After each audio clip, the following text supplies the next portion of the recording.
Dear all, इस video में हम एफएससी पार्ट 2 के जो मैथमेटिक्स के चैप्टर 2 है उसी के कुछ एमसीक्यूज डिस्कस करेंगे, लाइक डेरिवेटिव्स से रिलेटेड और फिर Maclaurin series and then application of derivative से रिलेटेड जो भी टॉपिक्स इसमें है। और एक यूबी में जो पास पेपर में जो एमसीक्यूज है इन सारों को कंपाइल करके यहाँ पे गिवन है और उसके साथ साथ सॉल्यूशन भी लिखा है। So I will discuss that solution, like if y equal to x square divide by 3 then, और फिर इसमें हमारे पास थर्ड डेरिवेटिव का पूछा गया है। सो फर्स्ट फंक्शन से को डिफ्रेंशिएट अगर हम करते हैं या डेरिवेटिव लेते हैं, हम कहते हैं तो हमारे पास फर्स्ट डेरिवेटिव आता है फंक्शन को। उसके बाद फर्स्ट डेरिवेटिव से फिर हम सेकंड निकालते हैं, सेकंड से फिर हम थर्ड निकालते हैं।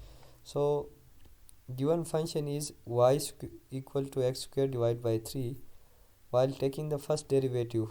ये 1/3 है तो उसको हम पहले ले सकते हैं, एक्स स्क्वायर का derivative that is 2x power rule के हिसाब से। So we are getting the first derivative 2/3x and we have to take the second derivative of this first derivative. So 2/3 एक कांस्टेंट मल्टीप्लाई हो रहा है तो constant multiple है तो 2/3 पहले लेके x पे अगर हम डेरिवेटिव अप्लाई करेंगे तो x का डेरिवेटिव 1 आता है पावर रूल के हिसाब से। तो हमारे पास 2/3 आया। 2/3 सेकेंड डेरिवेटिव है। 2/3 का दोबारा से अगर हम डेरिवेटिव लेंगे तो थर्ड डेरिवेटिव कैलकुलेट होता है। एंड 2/3 इज़ अ कांस्टेंट का derivative 0 because there is no change in the constant.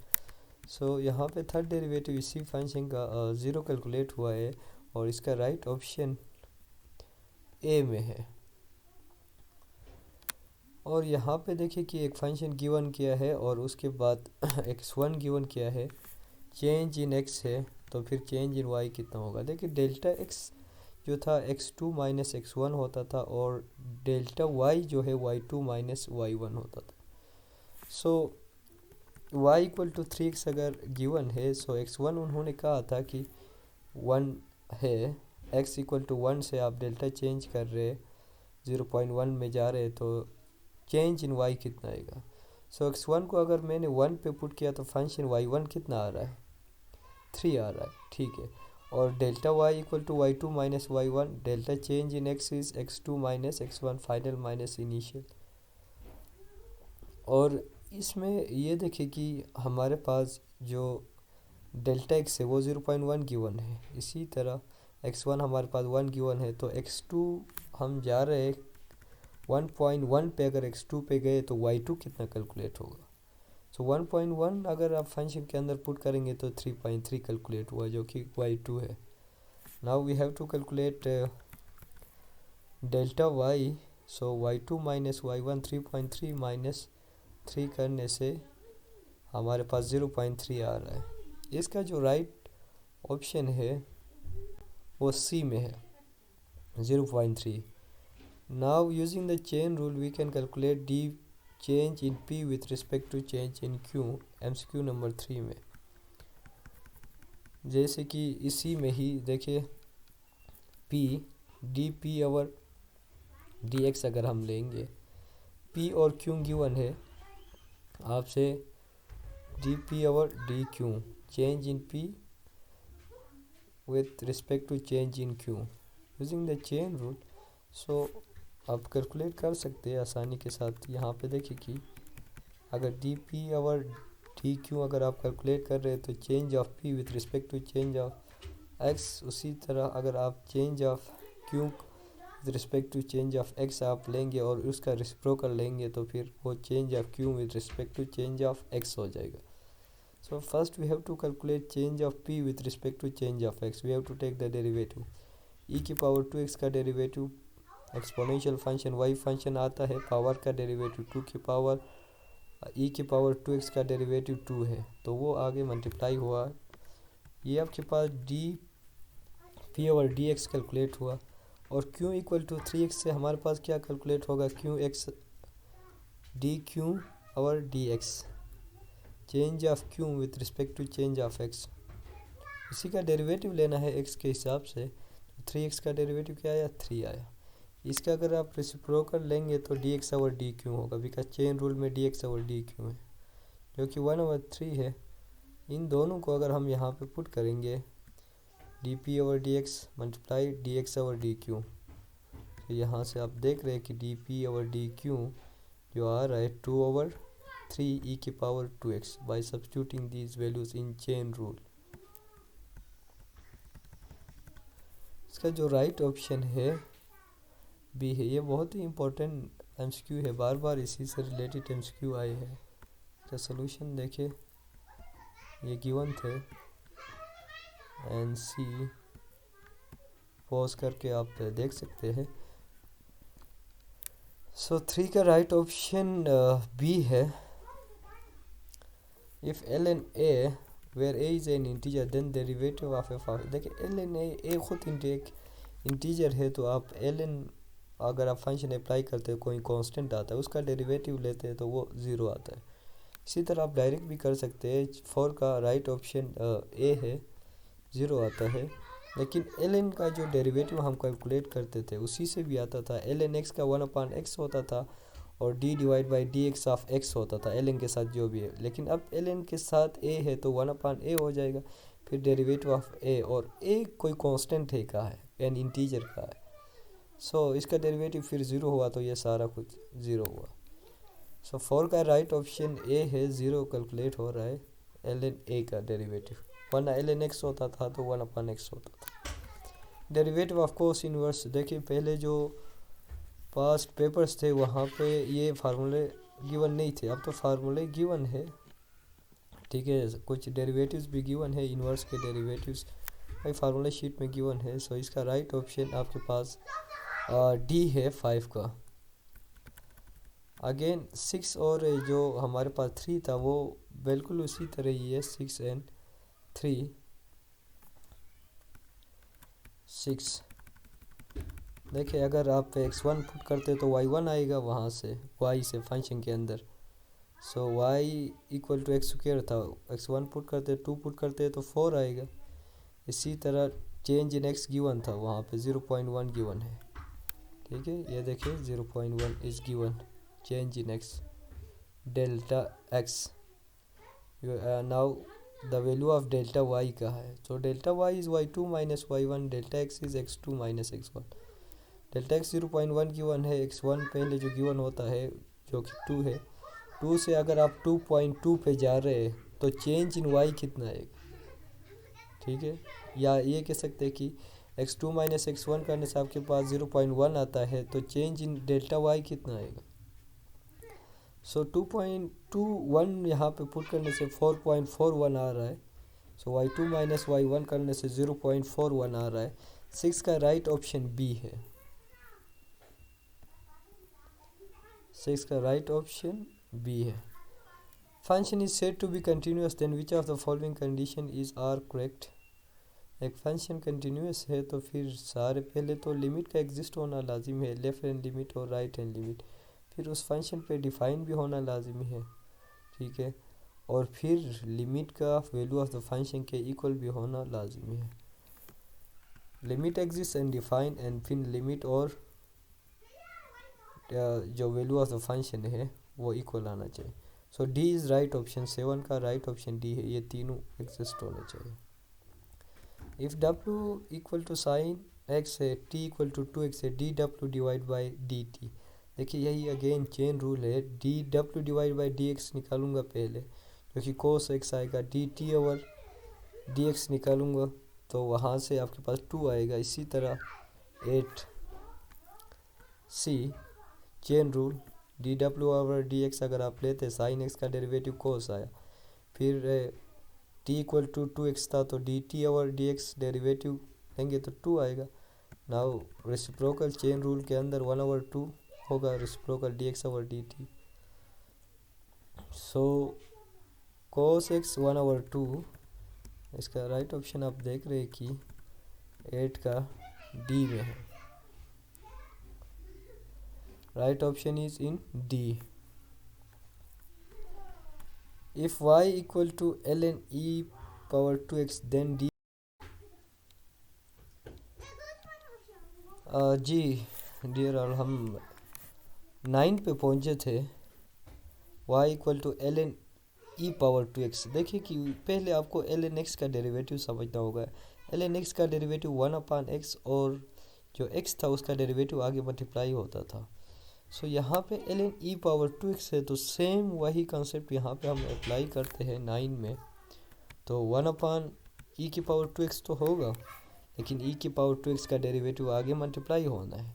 e की पावर 2x जो कि एक्सपोनेंशियल फंक्शन है, एक्सपोनेंशियल फंक्शन का डेरिवेटिव वही फंक्शन आता था पावर का डेरिवेटिव मल्टीप्लाई e की पावर 2x का डेरिवेटिव 2e की पावर 2x। तो e की पावर 2x e की पावर 2x कैंसिल आउट होगा और यहाँ पे 2 रह रहा है। 2 हम देखते हैं कि 9 का ऑप्शन बी में है, राइट ऑप्शन बी में है। इसी तरह 10 में अगर डेरिवेटिव पूछा गया है, if the derivative of curve ये है, अच्छा then X coordinate of stationary point. देखिए यहाँ पे पहले तो ये डेरिवेटिव लिया गया है, ठीक है। डेरिवेटिव से आपके पास क्रिटिकल पॉइंट फाइंड आउट करते थे, ठीक है, स्टेशनरी पॉइंट फाइंड आउट करते थे किस तरह, इक्वल टू 0 रख के। डेरिवेटिव गिवन क्या है, दोबारा से डेरिवेटिव लेने की नीड नहीं है, ये डेरिवेटिव है का।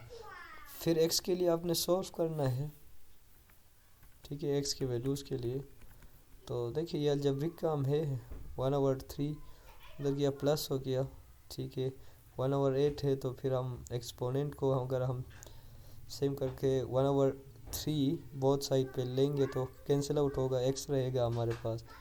सो 2 की पावर -1 है, तो जो कि हम लिख सकते हैं 1/2, या 1/8 को 1/2 की पावर क्यूब लेके वहीं पे अगर taking 1 cube root both side करें फिर भी 1/2 आएगा। सो 10 का राइट ऑप्शन बी है। एक्स फाइंड आउट करना था हमने, एक्स कोऑर्डिनेट कहा था। B the slope of tangent to the curve at. देखिए ये बहुत इंपॉर्टेंट कंसेप्ट है कि slope of tangent to the curve का डेरिवेटिव लेके ये पॉइंट अगर आप पुट करते हैं तो वो डेरिवेटिव जो देता था वो टेंजेंट का स्लोप देता था, बिकॉज पॉइंट के चेंज होने से टेंजेंट लाइन का स्लोप चेंज होता है उस पॉइंट पे। सो इसका अगर हम डेरिवेटिव लेंगे और फिर इसी x इक्वल टू 2 को अगर हम पुट करेंगे तो फिर उसका स्लोप कैलकुलेट हो जाएगा। So this is very simple function, you have to take the derivative of this. 7/4x है तो 7/4 रहेगा, x का डेरिवेटिव 1 है। आगे 3/1/x है, तो फिर यहाँ पे आप क्वेश्चन रूल भी अप्लाई कर सकते हैं, ठीक है। नहीं तो 3 को पहले लेके x की पावर -1 लेके आप करें आसानी के साथ, पावर सामने पावर से एक कम हो गया। सो ये आपके पास डेरिवेटिव कैलकुलेट हुआ 7/4 -3/x²। और यहाँ पे x उन्होंने कहा था x इक्वल टू 2 पुट करने को कहा था, x इक्वल टू 2 पुट करें 3/4 होगा। 7/4 से आप 3/4 माइनस करेंगे, एलसीएम लेंगे तो यहाँ से 1 आ जाएगा। सो 11 का राइट ऑप्शन बी है।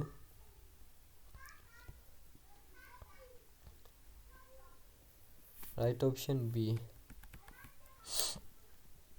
The instantaneous rate of change of function at x equal. देखिए instantaneous rate of change of function, एक पर्टिकुलर फंक्शन का रेट ऑफ चेंज अगर आप निकालते हैं तो वो बेसिकली आपके पास डेरिवेटिव है। एक इंस्टेंट पे अगर एक पॉइंट वहाँ पे पुट करते हैं तो वहाँ पे वो रेट ऑफ चेंज कैलकुलेट होता है। Just you have to take the derivative 2x की पावर क्यूब, x क्यूब है तो पावर सामने आके इस 2 के साथ मल्टीप्लाई होगा, 8x का डेरिवेटिव 8 आएगा। फिर बाद में 2 वहाँ पे पुट करें तो वहाँ यहाँ से देखिए कि rate of change is the derivative, just 6x² + 8 है तो उसके अंदर 2 पुट करने को कहा है। सो 4 एंड देन कितना आ रहा है 32। 12 का राइट ऑप्शन बी है, अगर 32 वहाँ पे है तो है यस। डेरिवेटिव यहाँ पे देखिए आप प्रोडक्ट रूल अप्लाई कर सकते हैं आसानी के साथ। सो फर्स्ट फंक्शन को x ले ले, बाद वाले फंक्शन को x - 2 होल पावर 5 ले ले। प्रोडक्ट लॉ क्या होता था, प्रोडक्ट रूल, फर्स्ट का डेरिवेटिव सेकंड फंक्शन उसी तरह, फर्स्ट उसी तरह सेकंड का डेरिवेटिव। यहाँ पे देखिए फर्स्ट x का डेरिवेटिव क्या आएगा 1 आएगा, वो 1 मैंने लिखा है यहाँ पे 13 में। उसी तरह सेकंड उसी तरह x - 2 पावर होल 5, बीच में प्लस होता था। फिर फर्स्ट को उसी तरह ही रखना है, x को रखा फिर सेकंड का डेरिवेटिव, पावर सामने 5 सामने आ गया, पावर से एक कम हुआ, 5 माइनस 1 करने से 4 आया। ठीक है, आगे x माइनस 2 का डेरिवेटिव 1 है, दोबारा से मल्टीप्लाई करने की नीड नहीं, 1 आपने मल्टीप्लाई करना है, ये रूल अप्लाई करते वक्त, पावर रूल। ठीक है, पावर सामने, पावर से एक कम वाला। So 5x x minus 2 power 5 plus 5x x minus, so x minus 2 की power x minus 2 whole power 4। 13 का राइट ऑप्शन डी है, just you have to apply the product rule.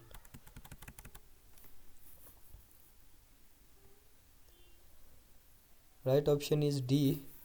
The derivative of this sine x, देखिए sine x का derivative cos x होता था, ये तो हमें पता है। ठीक है, और फिर ए साइन है, ठीक है, ए साइन एक्स है, तो फिर इसका डेरिवेटिव लेके एक्स को 4 पाई वहाँ पे पुट करना है, वहाँ से ए आपके पास कैलकुलेट हो जाएगा 2 के इक्वल रखिए। उन्होंने कहा है if the derivative of A sine 1/2x at x equal to 4 pi is 2 then the value of A is. पहले तो साइन 1/2 ए है, तो ए तो नंबर है, ठीक है, यानी कांस्टेंट नंबर है जो कि मल्टीप्लाई हो रहा है, लेकिन साइन एक्स का डेरिवेटिव कोस एक्स होता था। साइन 1/2x है, तो फिर कोस 1/2x, 1/2x का डेरिवेटिव 1/2 है, तो वो उसने मल्टीप्लाई होना है। साइन एक्स का कोस एक्स होता था, और को एक्स का डेरिवेटिव 1 है, तो वो 1 आप पहले नहीं लिखते, लेकिन 1/2 है या 2 है, जो भी है उसने पहले मल्टीप्लाई होना है। इसके अंदर फिर कहा है कि 4 पाई पुट करने से आपके पास 2 गए, तो 4 पाई पुट करने से 2 इस 4 के साथ कैंसिल आउट हुआ, तो 2 पाई रहा। ठीक है, सो ये 1/2 है, तो ये क्रॉस मल्टीप्लाई हुआ तो 4 आ गया, cos 2 पाई इज़ 1। ठीक है, a इक्वल टू 4 आ रहा है आपके पास। 14 का राइट ऑप्शन डी है। 14 का राइट ऑप्शन डी। इसी तरह टेन इनवर्स का डेरिवेटिव फार्मूला शीट में भी गिवन होता है। ठीक है, जो कि 1/1 प्लस एक्स स्क्वायर है, तो p ने तो मल्टीप्लाई होना है। 15 का राइट ऑप्शन डी है।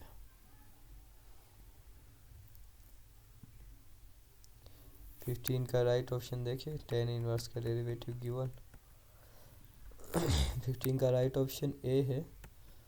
सो 16 में सेम एस 11 का है। लेट्स सी द स्लोप, हाँ यस प्लीज़। इसमें ये देखिए कि डेरिवेटिव लेना है, इसका डेरिवेटिव क्या है, 2x प्लस 2 है, 2x प्लस 2 में आपने ये पॉइंट पुट करना है। 2x प्लस 2 में x कोऑर्डिनेट पुट करना है, y नहीं है। तो देखिए कि x कोऑर्डिनेट क्या है, 2 है। सो स्लोप कैलकुलेट हो रहा है बेसिकली, आपके पास जो भी कर्व है उसका डेरिवेटिव लेके पॉइंट, उस डेरिवेटिव के अंदर अगर y भी होता तो y भी पुट करते, लेकिन पॉइंट का सिर्फ x कोऑर्डिनेट यहाँ पे इन्वॉल्व हो रहा है। सो 16 का राइट ऑप्शन बी है। 16 right option is B. Again same derivative है, तो फिर इसका 0 हो जाएगा। 17 का ln e स्क्वायर है, तो 1/e स्क्वायर, e स्क्वायर का डेरिवेटिव ने आगे मल्टीप्लाई होना है, जो कि कांस्टेंट है। ई स्क्वायर आएगा, पावर का डेरिवेटिव देखिए 0 कैलकुलेट हुआ, ई स्क्वायर है तो एक्सपोनेंशियल है, ई स्क्वायर आएगा, फिर डेरिवेटिव ऑफ 2 0 है, तो वहाँ से वो सारा कुछ 0 हो रहा है मल्टीप्लाई हो गया। 17 का राइट ऑप्शन ए है।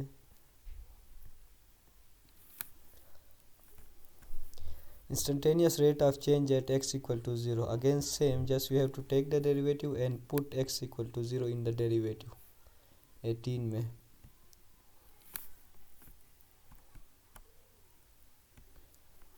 ठीक है, और इसका राइट ऑप्शन आप देख सकते हैं वहाँ पे।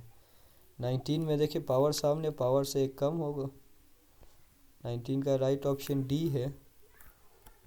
1/3 सामने आया, 1/3 से एक कम हो गया, तो आपके पास राइट ऑप्शन डी आ रहा है, पावर रूल। और 20 में again you have to apply the chain rule. Chain rule 8 में जो हमने अप्लाई किया था चेन रूल। तो यहाँ पे एंड करते हैं एमसीक्यूज। रेस्ट ऑफ एमसीक्यूज हम डिस्कस करेंगे अगले वीडियो में। चेन रूल 20 में आप देखें कि dw डिवाइड बाय dx निकाले, 10x का डेरिवेटिव क्या है, सेकेंड स्क्वायर x।